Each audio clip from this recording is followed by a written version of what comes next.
Company ने कहा या तो आप हमारी गुलामी को स्वीकार कर लो, ईस्ट इंडिया कंपनी की शर्तों को मानो, जल जंगल जमीन को हमारे हवाले कर दो, आपके जितने भी जमीन है वो हमको दे दो, आपकी भाषा आपका धर्म जो भी आप मानते हो उसको छोड़ करके हमारे हिसाब से चलो। लेकिन हमारे राजा ने ये बात नहीं मानी, तो उनकी सजा के तौर पे इसी स्थान में जहां आपने माला चढ़ाने गया उसके ठीक बाजू में दोनों हमारे राजाओं को तोप से उड़ा करके इनको जिंदा मार दिए गए। तो लड़ाई उनने काहे की लड़े? जल जंगल जमीन की। उसी प्रकार हम आज लड़ाई लड़ रहे हैं। अलग राज्य की बात हो कि हमें अलग राज्य बनाना है। अलग राज्य बनने के क्या फायदे हैं, क्या नुकसान अभी तक हमारा हो रहा है उसको समझना चाहिए। क्योंकि साथियों, ये जबलपुर है, जबलपुर शहर जो जावली ऋषि ने बसाया था शहर को, और अरबी में इसको पत्थर का शहर भी कहा जाता है। माँ नर्मदा यहाँ से निकलती है और यहाँ से आगे जाकर के खंबात की खाड़ी में मिल जाती है। यहाँ की संस्कृति, यहाँ के विचार, गनगेरी फैक्ट्री यहाँ है, पर इसके बाद भी इस देश के अंदर में जो सरकार रही आज़ादी के बाद 70 वर्ष तक लगभग कांग्रेस पार्टी का शासन यहाँ रहा, और उसके बाद फिर अभी लगभग 12-15 वर्ष में भारतीय जनता पार्टी का शासन रहा। लेकिन इनके राज में गांव के गरीबों को हटाया जाता है, कंपनियों को लाया जाता है। जिस प्रकार से ईस्ट इंडिया कंपनी इस देश में आई और देश के उस समय 552 रियासत होती थी, उन रियासतों के अंदर में कंपनी ने दबाव बनाने का काम शुरू किया, लेकिन उन कंपनियों के खिलाफ राजा लोग लड़े, और आज फिर से भारतीय जनता पार्टी उस कंपनी को लेके आ रही है। तो हम लोग लड़ेंगे साथियों उनके खिलाफ, और अलग राज्य की राजधानी बनाने का हम काम करेंगे। इसलिए हमने ये पार्टी बनाई। साथियों, चूंकि जितने भी मध्य प्रदेश के अंदर में ग्वालियर है, इंदौर है, भोपाल है, जो शहर बाद में बसे, जिनकी बसाहट बाद में हुई, वो शहर का विकास हुआ। आज इंदौर में, ग्वालियर में इंटरनेशनल फ्लाइट जा रहे, लेकिन जबलपुर को एक ग्राम पंचायत टाइप बनाया गया। यहाँ कोई सुविधा नहीं, ना कोई खेल का मैदान, और तो और हमारी भाषा, हमारी संस्कृति, यहाँ की इस जबलपुर शहर की, यहाँ की संस्कृति, यहाँ का आचार विचार वहाँ के लोगों से नहीं मिलते। हमारे साथ धोखेबाजी हुई।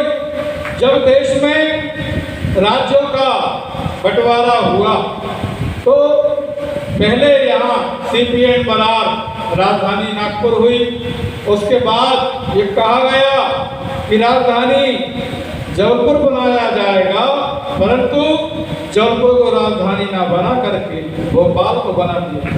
ये धोखा हुआ, हमारे साथ बहुत बड़ा धोखा हुआ। लेकिन हम सब लोगों को मिलकर के अलग राजधानी जबलपुर के लिए हमें लड़ना पड़ेगा। तो लड़ाई हम लोग कैसे लड़ेंगे? लड़ाई लड़ने के तरीके 3 प्रकार की लड़ाई लड़े। वैचारिक लड़ाई लड़नी है, सांस्कृतिक लड़ाई लड़नी है, और हमारे परिवार और ग्राम की लड़ाई भी लड़नी है। तो 5 सिद्धांत पार्टी के हैं, उसको आप समझें, चाहे तो आप डायरी में भी लिख सकते हैं। पहला हमारा सिद्धांत है स्वच्छ पेयजल की लड़ाई लड़ना, यानी पूरी दुनिया में, पूरे वर्ल्ड के अंदर, विश्व के अंदर में सबसे ज़्यादा मौत पानी से होती है। आज हम दूषित पानी पी रहे हैं। नर्मदा नदी अमरकंटक से निकलती है और खम्बात की खाड़ी में जाती है। उसमें अनेक प्रकार के रसायन जो हम खेती में डालते हैं वो जहर जाता है, वो पानी हम पी रहे हैं। अनेक प्रकार की फैक्ट्रियों का गंदा पानी जा रहा है, वो हम पीते हैं। तो उसके पीने से हम बीमार पड़ते हैं और दुनिया से चले जाते हैं। हमारी लड़ाई है स्वच्छ पेयजल, यानी आज से बहुत साल पहले जब कुएं का हम पानी पीते थे तो हमें कोई तकलीफ नहीं होती थी। हमारे दादा, नाना, मामा और जो परिवार के पहले के जो पुरखे थे वो स्वस्थ रहते थे। तो आज पेयजल कहीं नहीं मिल पा रहा है। पहला सिद्धांत है स्वच्छ पेयजल की लड़ाई लड़ना।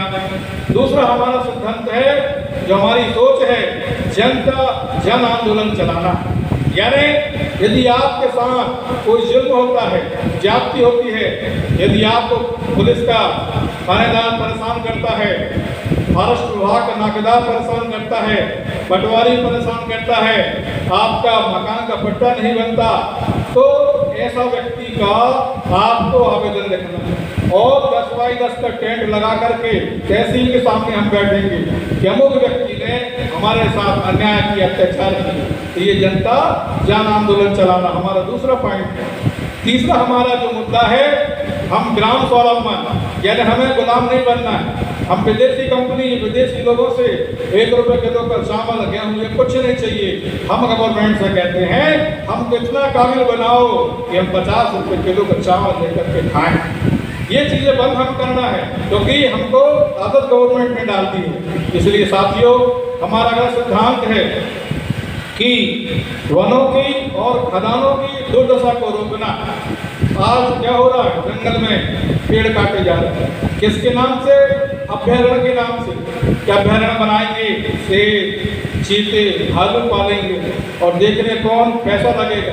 तो साथियों, हमारे प्राकृतिक सिस्टम है, हम खेत और खलिहान की रक्षा करना जानते हैं। हमारे जो पूर्वज थे, क्योंकि पूरी दुनिया जब बसी प्रकृति का निर्माण हुआ करोड़ों साल पहले, तो यहाँ सबसे पहले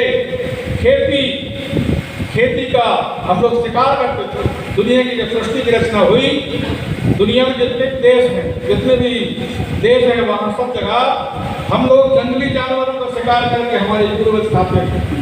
ज्ञान का विस्तार हुआ, ज्ञान आया, खेती करने का काम शुरू हुआ। हम नदियों के किनारे बसने शुरू हुए, हमारे नगर बने, महानगर बने, इसके बाद हमारा विकास हुआ। तो साथियों, जंगल पहाड़ आज सब तोड़े जा रहे हैं। कंस्ट्रक्शन के नाम से बड़ी बड़ी कंपनियां पहाड़ों को तोड़ रही हैं, पेड़ों को काट रहे हैं, लेकिन लगा नहीं रहे। तो हमको वनों की और खदानों की कैसे?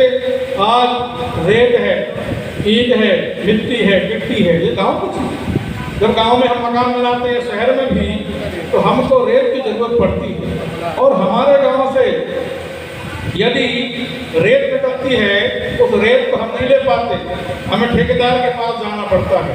इसलिए भारत सरकार के संविधान में लिखा है 1860 में कि ग्राम सभा सबसे बड़ी होती है, ग्राम सभा सबसे महत्वपूर्ण होती है।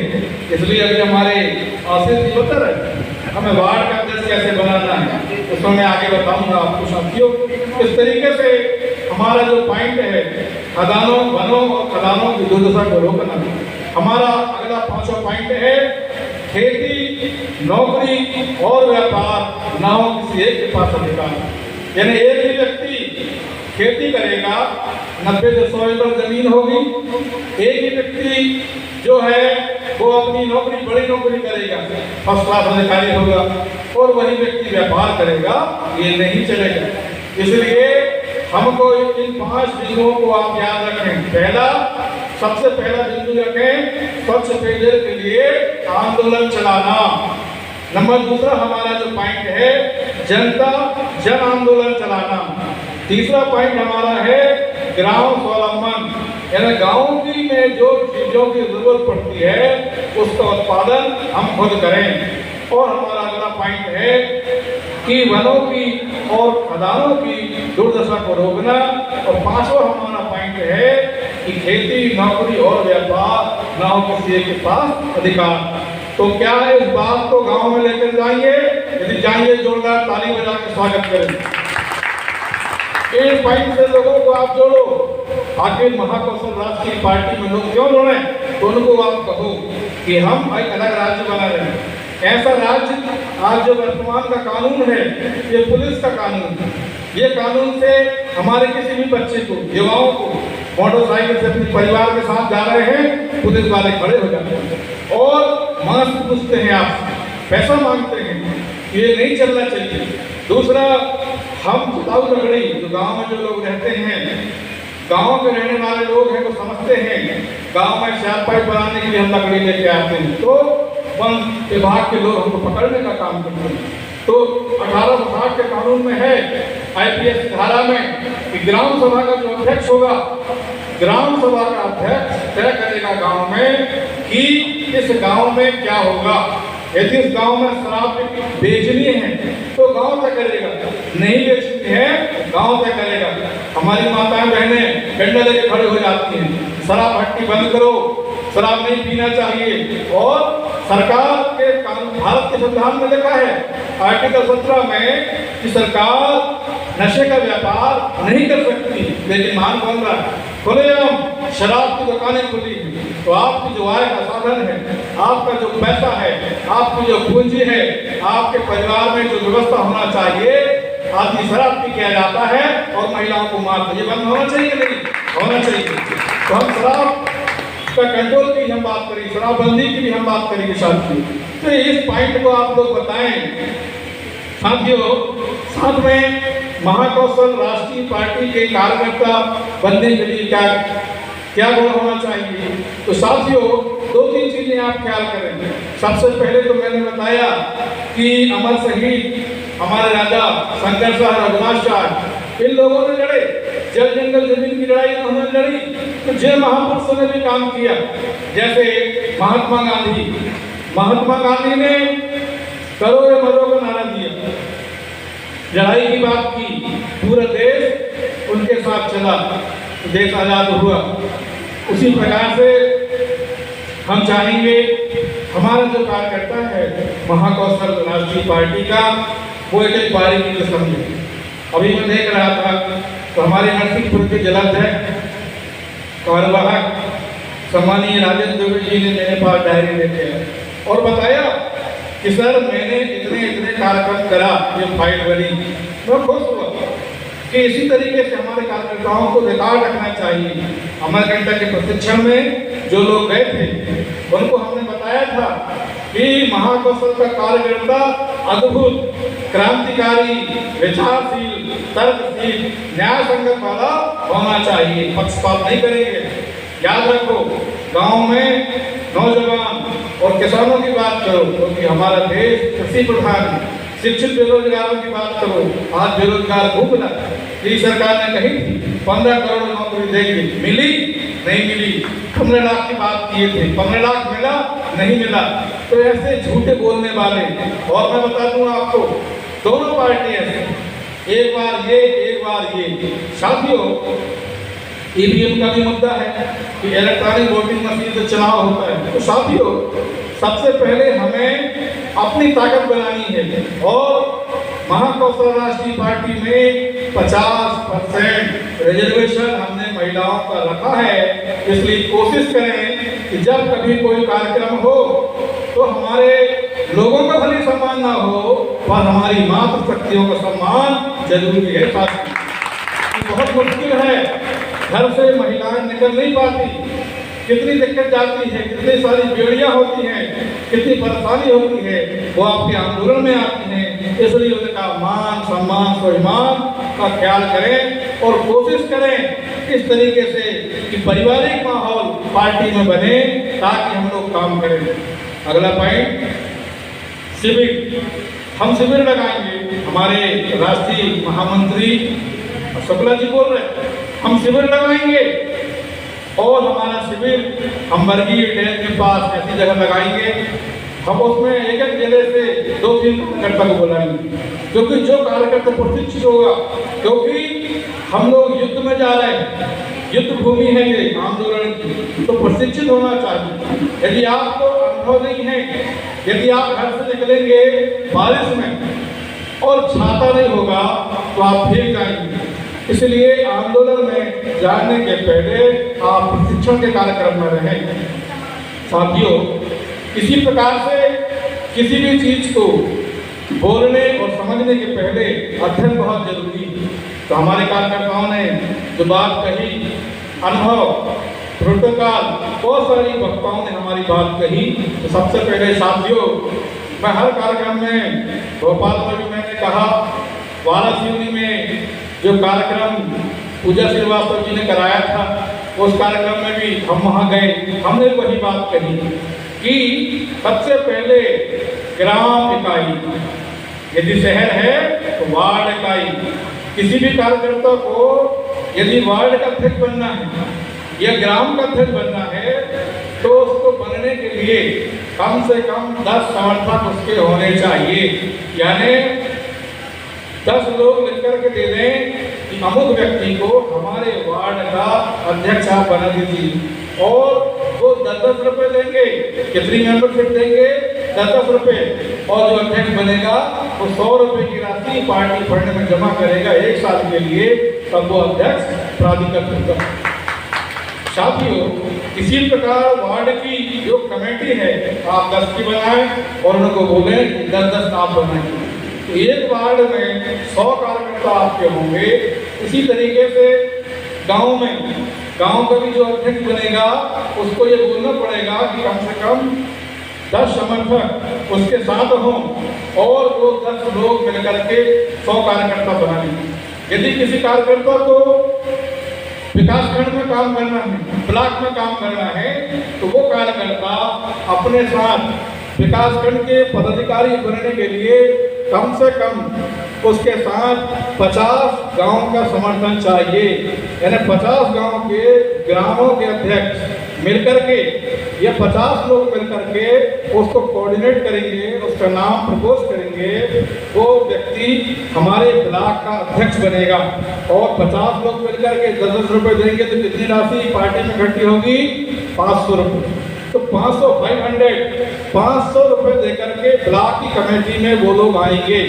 इसके बाद यदि आपको लगे कि हमारा कोई कार्यकर्ता जो निपुण है अपने खर्चे से मुख्यालय जा सकता है, जैसे जबलपुर में जिला कार्यकारिणी में जुड़ना है किसी को और वो कुंडम में रह रहा है, किसी को जुड़ना है तो वो बहुत दूर रह रहा है, तो वहाँ के कार्यकर्ता को यहाँ आने के लिए अपने पैसे से खर्चे से कैसे आए, तो वो कम से कम जिले में आने के लिए 100 गांव का समर्थन उसे हो। 100 गांव के लोग लिख करके दें कि अमुक व्यक्ति को जिले की पोस्ट आप दीजिए, और वो उसके साथ 10 रुपये की राशि भी दें। इस तरीके से 1000 रुपये की जो मेंबरशिप है वो जिले के पदाधिकारी को होगी। तो इसी तरीके से जब हम स्टेट में बात करेंगे, अभी तो वर्तमान में राजधानी भोपाल है, भोपाल लड़ाई हम लड़ रहे हैं जबलपुर की, तो इसके लिए कम से कम जो व्यक्ति भी प्रदेश में जाना चाहे अपने खर्चे से, जैसे जबलपुर का कोई पदाधिकारी हो या बालाघाट का, सिवनी का, छिंदवाड़ा का या रीवा या कहीं भी, तो उसको प्रदेश में जाना है अपने खर्चे से, खुद के पैसे से, तो उसको स्टेट कमेटी में बैठक में जाने के लिए कम से कम 250 गाँव यानी पूरे प्रदेश के 52 जिले हैं, 52 जिले में से कोई भी जिले का आदमी आपको समर्थन कर दे तो आप 10 रुपये की मेंबरशिप उसकी होना चाहिए जो आपका समर्थन हो। तो 250 गाँव का समर्थन होगा तो वो व्यक्ति हमारा स्टेट की कमेटी में जाएगा। इसी प्रकार जब हमारा आवेदन इकट्ठा हो जाता है 6 महीने में, तो हम इन आवेदनों को इकट्ठा करके महामहिम राष्ट्रपति और देश के प्रधानमंत्री के ऑफिस आवेदनों को भेजते हैं।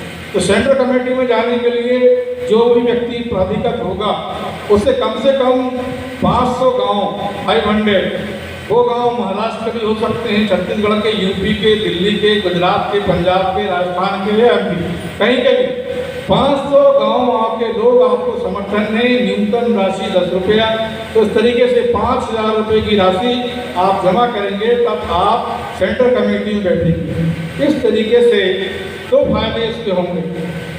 हमारे पास फंड इकट्ठा होगा, जैसे आज सब लोग आए हैं, हमने बोला हर कार्यक्रम में जाने के लिए कम से कम 100 रुपये की राशि, उसके ऊपर आपकी इच्छा आप ज़्यादा दे दें, ये जरूरी है, क्योंकि छोटा छोटा काम 10 रुपये, 20 रुपये, 50 रुपये का काम करके हम ये कार्यक्रम को करते हैं। क्योंकि साथियों, यदि हमने ये लड़ाई नहीं लड़ी तो आने वाले समय में आप लोग मालिक से गुलाम हो जाएंगे।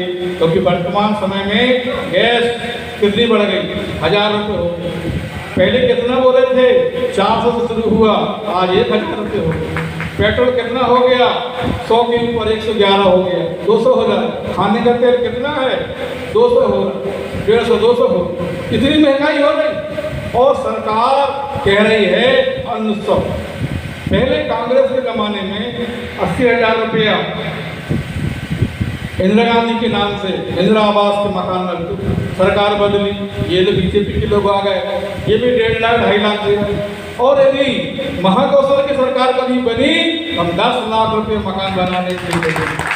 ऐसा कार्यकर्ताओं को बोलो, ये अपनी तरफ से नहीं कर रहे, यानी ये ऐसे बैठ गए, इसके पहले देश गुलाम था, ये आ गए हैं तभी देश ठीक हो रहा है, इस तरीके की बात हो रही। अरे भाई, सरकार में जो भी व्यक्ति बैठेगा तो उसको वही काम करना पड़ेगा जो कानून में लिखा है।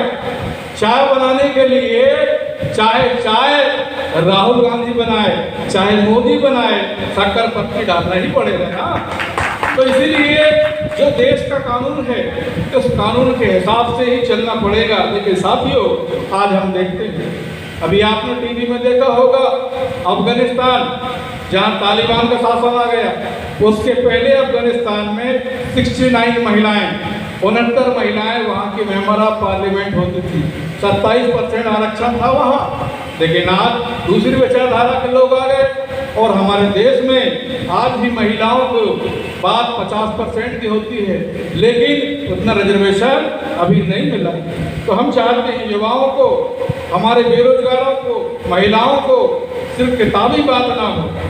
और विशेष तौर से मैं महिलाओं से, युवाओं से गुजारिश करूंगा कि आप लोग पार्टी में काम करें और बड़ी मान और सम्मान के साथ काम करें। और कोई भी बात होती है तो मेरे व्हाट्सएप नंबर पे पर्सनल मुझे लिख करके दें कि अमुक व्यक्ति से मुझे परेशानी है या ये हो रहा है, आप चुपचाप दी, वो आपके मेरे बीच गोप नहीं रहेगा। ये चिट्ठी लिख कर नहीं लिफाफा बंद कर दी, मैं हर व्यक्ति का जवाब देता हूँ। मैं सुबह 6 बजे से दिन के 10 बजे 4 घंटे पूरे कार्यकर्ताओं से बात करता हूँ। ऐसा कोई कार्यकर्ता नहीं जिसने फोन किया और मैंने बात नहीं की। साथियों, हमारा कॉम्बिनेशन है, हम लोग काम करेंगे, मिलकर काम करेंगे। इसलिए कार्यकर्ताओं से मेरा निवेदन है कि पार्टी की विचारधारा को समझें, जबरदस्ती किसी को मेंबर ना बनाएं, पार्टी के मेंबर भी हर किसी को ना बनाएं। जो अपनी विचारधारा को समझेगा उसको ही मेंबर बनाएं, क्योंकि आप जबरदस्ती मेंबर बनाएंगे तो विचारधारा नहीं समझेगा तो चला जाएगा। इसीलिए कम लोगों से हमने शुरू किया।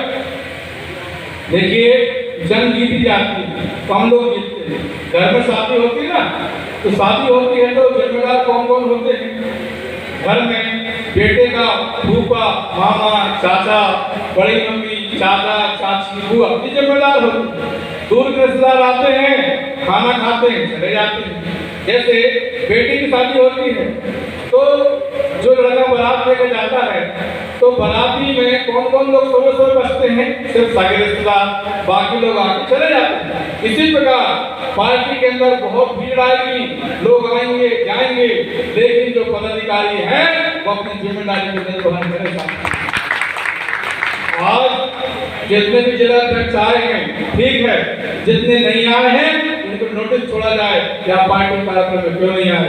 और हम विशेष तौर से जबलपुर के जिला अध्यक्ष महोदय को स्वतंत्र रूप से छूट देते हैं कि जो भी पदाधिकारी यहाँ हैं पार्टी के जबलपुर शहर में नहीं आए, उनके खिलाफ अनुशासनात्मक कार्रवाई करी है, क्योंकि ये पार्टी का मंच है। आप लोग बड़े बड़े फोटो छपाते हैं, कटआउट लगाते हो, पैसा देते हो, हमें ऐसे लोगों से पैसे की जरूरत नहीं। बहुत सारे साथी हमारे जगतपुर से हमारे अकाउंट पर पैसे डाल देते हैं और कार्यकर्ता नहीं आते। मेरा उनसे भी निवेदन है कि पैसे की हमें उतनी आवश्यकता नहीं है जितनी हमें लोगों के आचार और विचार की। हमारा वो गरीब कार्यकर्ता जो पैसा नहीं दे सकता लेकिन काम करता है वो ज्यादा महत्वपूर्ण है, ना कि वो 10,000। इसलिए साथियों, हम बहुत सारे लोगों को पदाधिकारी भी नहीं बनाते, उनकी सोच और विचार को रख के हम इसलिए कर रहे हैं साथियों कि हमारा आंदोलन बड़ा है। आज यहाँ हमें देश के 6-7 राज्य के लोग हमसे जुड़े हैं। हम बहुत सारे लोगों को जानबूझ के टाल मटोल करके पदाधिकारी नहीं बनाते। हमारा पूरा ध्यान मध्य प्रदेश के 25 जिलों में है, क्योंकि हमारा आंदोलन गाँव-गाँव गया। हमारी बातें मीडिया में नहीं आती, अखबार में नहीं आती, लेकिन ईमानदारी से जो कार्यकर्ता हमारे काम करते हैं उनके लिए, क्योंकि बस 2 मिनट और बोलूंगा, इसके बाद भोजन की व्यवस्था हो रही है, समय भी बहुत है साथियों, और बहुत सारी बातें सब हो गई। हमेशा याद रखें और मान सम्मान स्वाभिमान और चरित्र का ध्यान रखते हुए आप लोग पार्टी में काम करें, तब महाकौशल पार्टी आगे जाएगी साथियों। तो आप अपना भी नुकसान करेंगे, पार्टी का भी काम करेंगे। हमने सभी लोगों से अपनी बात कहने की कही थी और जो भी बातें यहाँ पे हुई सुने। 9 नवंबर को पार्टी का स्थापना दिवस 1 साल होगा, वो हम अपनी विधानसभा की बिलारी में करेंगे। आप सब लोग आना। 9 नवंबर को सिवनी जिले के अंदर बिलारी विधानसभा है, वहाँ 1000 लोगों का कार्यक्रम होगा, वहाँ आप लोग आए और उसमें हमारा बड़ा कार्यक्रम होगा। 2 अक्टूबर का जो कार्यक्रम होना है, साहब बिट्टू सिंह गौरव जी बोल रहे थे लेने के लिए 5 अक्टूबर। साथियों 5 अक्टूबर नोट कर लें। यह कार्यक्रम कहाँ पर होगा? बरहेटा नरसिंहपुर जिले में गाड़ावाड़ा में, बरहेटा में 5 अक्टूबर का हमारा बड़ा कार्यक्रम होगा।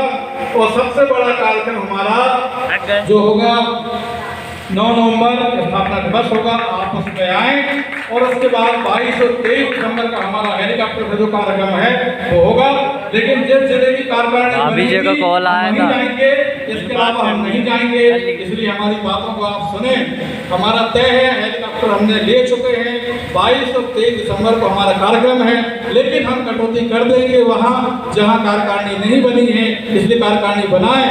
और किसी भी जिले में हमारे लिए सबसे महत्वपूर्ण है ग्राम का कार्यकर्ता, गांव का कार्यकर्ता, उसका मान सम्मान करें, महिलाओं का सम्मान करें। और जो कार्यकर्ता महिलाओं का सम्मान नहीं करेंगे, उनका सम्मान की भी उम्मीद न रखें। इन्हीं शब्दों के साथ बहुत सारी बातें मुझे कहनी थी।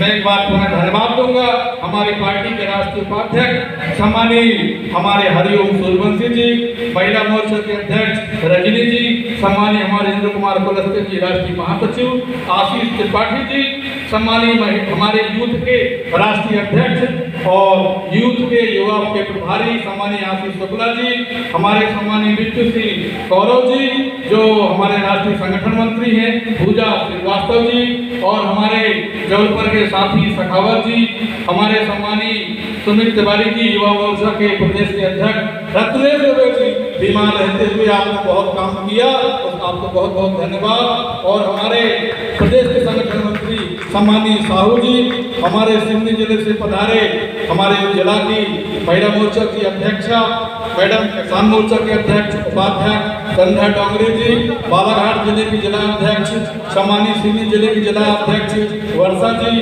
और नालंदा मैडम प्रदेश की उपाध्यक्ष सरिता जी, और सीमानाथ मैडम जो बरगी से चल के माधुरी जी, आप लोगों ने काम किया।